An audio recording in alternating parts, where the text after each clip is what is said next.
It's been quite the time, enjoyable, stressful. Great to have the endorsement of our wonderful governor as well as Amy. And a little overwhelming sometimes, just thinking about this. The support from my local community and all of you. It's greatly appreciated, and hopefully we can take this through June 4th in the primary, and we can take it all the way through to November. Anyway, enough from me. I'd like to introduce our governor, Kim Reynolds.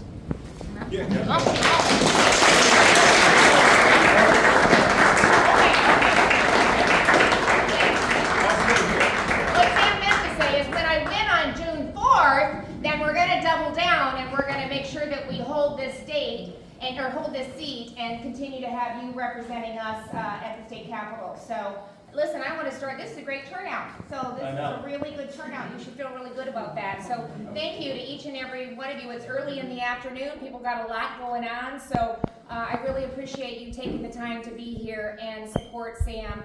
I am honored to endorse him. I think he's our best foot forward. We need a conservative leader like him representing us in Des Moines. Some of the things that he brings to the table that I think are invaluable is the fact that he has local government experience. You know, I served as a county treasurer for 19 years before I served in the state senate briefly, then as lieutenant governor, and then as the governor of this great state. And you actually, your state senator has a very similar background. But I think Amy would agree, having that local government experience is really beneficial when you get to the state capitol, of really understanding, I think, the importance of the state and then the local governments really working together. Because when they're not, there's a duplication of efforts, and guess what? That cost all of you guys money when we're duplicating those efforts. So I think that that's really just a really big asset that he brings to the table. But in addition to that, his finance background is really important too. I don't know, there's this state budget thing that we work on that we really have to be mindful about. I'm proud to say that Iowa is rated #1 in the country for fiscal responsibility.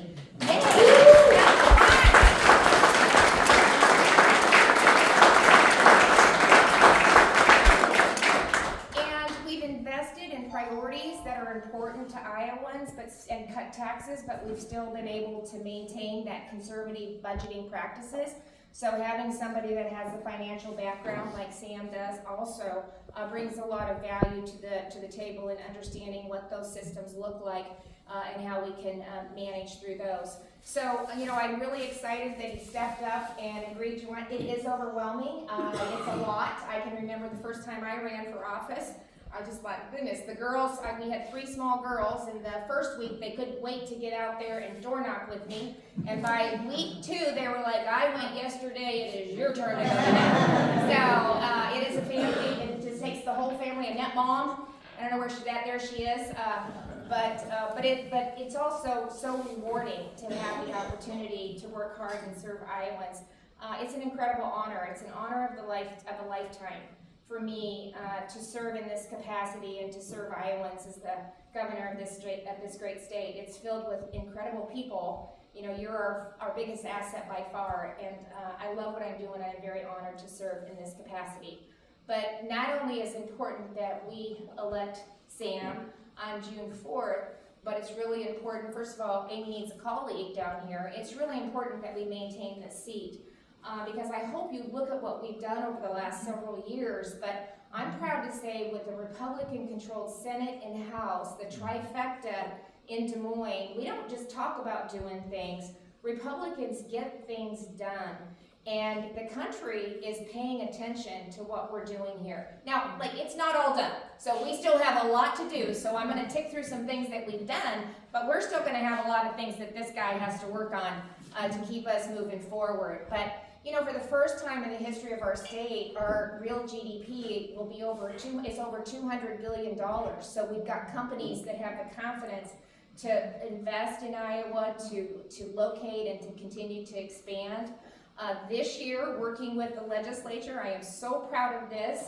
We have actually signed into law our fifth tax cut since 2018.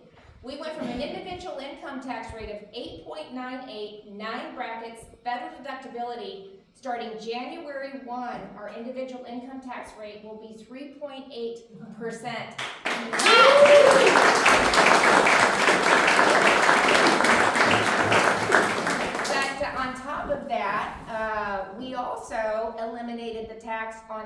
inheritance, and retirement income.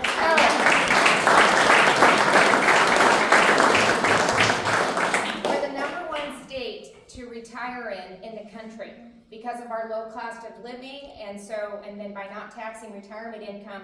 I'd like to give Governor DeSantis and the governor in Arizona and Texas a bad time about that, because we don't have an ocean or warm weather, 24/7, 12 months a year, but yet we're still the #1 state to retire in. We have an awesome governor, that's why. Well, we have awesome people, but we've worked really hard to protect life, to protect our Second Amendment, to really empower parents, to protect our farmland. Agriculture drives our economy, and we want to make sure that we're really protecting that valuable asset. We protected girls' sports.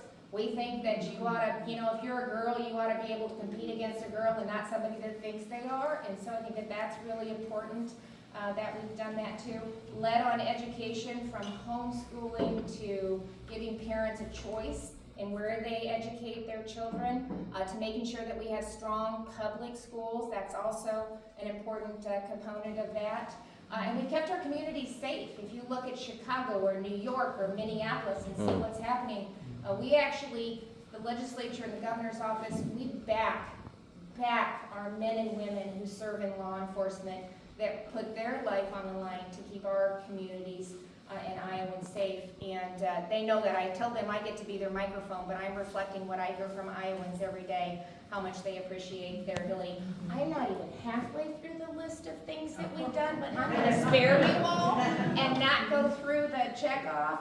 But I'm proud to say, even with some significant challenges from the Biden administration, our fiscal health is strong. So we're going to continue to have a significant surplus. Our cash reserves are full, and our taxpayer trust fund is too. So, we've hit 3.8, but we're going to keep bringing even that flat tax down. We're just going to do it in a sustainable manner, so we don't have to reverse course. And we want to make sure at the same time that we can fund priorities that are important to Iowans. So it's a balance, and that means keeping spending in check, funding priorities, growing the economy, and then continuing to bring down our tax rates. And like I said, people are really paying attention to what we're doing here in Iowa. This is something else I'm really proud of. We, #1 for fiscal responsibility, #1 for millennial home ownership, #3 for opportunity, and U.S. News and World Report identifies the top 10 best states to live, work, and raise a family. So last year, we were #7. And I spent the whole year traveling the state saying, we're gonna get in the top 5. We're #7, which I'm really proud that we're in the top 10, but we're gonna get in the top 5. Well, it came out this year. I didn't get to the top 5, but we moved to 6, so stay tuned. We are on our way to the top 5. We're on our way. And I kind of go through this list for a couple reasons. First of all, to say that it doesn't happen without strong leaders like President Amy Sinclair and Sam representing you at our state capitol. It collectively takes all of us pushing, doing big and bold things, and really continuing to look at what the next thing is that we can continue to lift our state up and help Iowans keep more of their money and continue to see our growth and prosperity in every single corner of the state. That's really important to me. This is kind of my home area, and I want us to be as successful as they are in other areas of the state as well. And I think all you have to do is look at what's happening with the Biden administration, with the chaos, crisis, overreach, the insanity, from our schools to our colleges to our border, every single day, to the weakness on the world stage. That is the choices that we have. You have what we see happening in Washington, D.C., or you see what's happening in Iowa. And that's really why, we want to even do better than we did the last election, where we were only one of a few states that actually experienced a red wave. So we need to double down. We need to do it again this time, but we need to do it for our country, because our country is on the line. And we need to make sure that we elect strong, dependable leaders that we can trust, that have the integrity to do the right thing. And I'm here to say that I think one of those leaders is Sam, and I'm excited for his opportunity to continue to represent you. So help me make it happen, okay?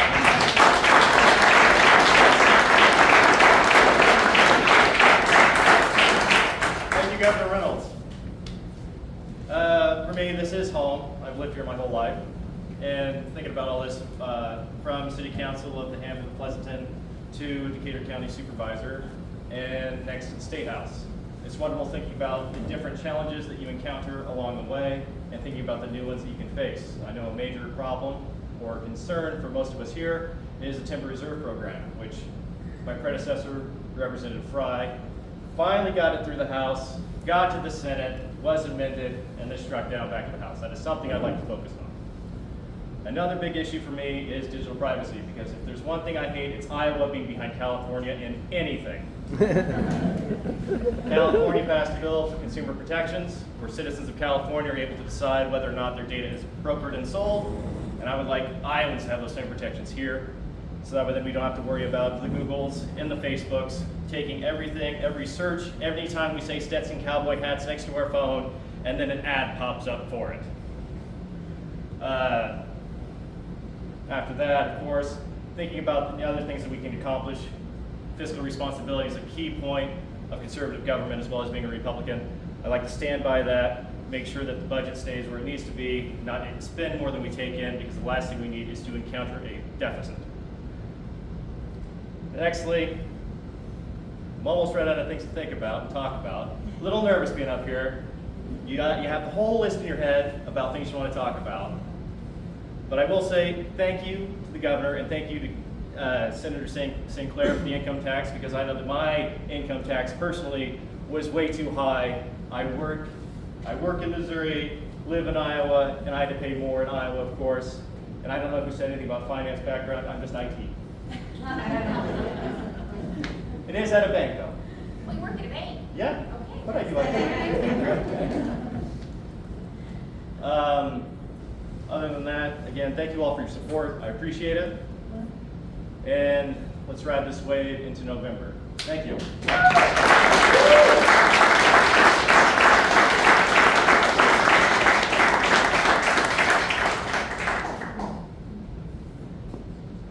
Good job, Sam. Thanks, I appreciate it. Mingle, eat, talk. Mingle, eat. I don't think I took my 15 minutes like I You should did have. not take your 15 minutes. How much longer do I need to stretch? How much longer? I know most of the people in here. You are the only person standing between them chatting with the governor and having snacks, so. Hopefully you don't throw me under the bus in the future even. All right, if everybody else would like to chat with the governor as well as enjoy some snacks. Thank you all for coming again, I appreciate it.